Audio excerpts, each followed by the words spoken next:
Establishing a pivot point is essential to building consistent aim. In high-accuracy sports, a pivot point is used to simplify movement and reduce the opportunity for error.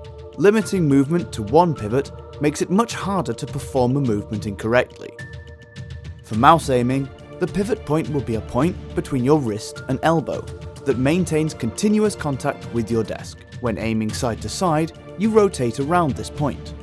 It provides a consistent neutral position that you can easily reset back to. You can choose a pivot point anywhere between your wrist and your elbow.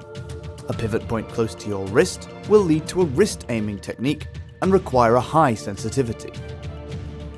A pivot point close to your elbow will lead to an arm aiming technique and require a low sensitivity.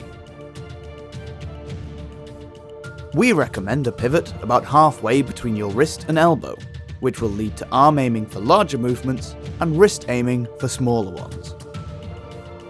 This is the most common technique amongst pros and avoids many of the disadvantages associated with a wrist-only or arm-only technique, namely, avoids the injury risks of exclusive wrist aiming, better endurance, wrist muscles are small and fatigue faster, easier to learn as it avoids small movements with the arm and large movements with the wrist, allows you to use a versatile, balanced sensitivity.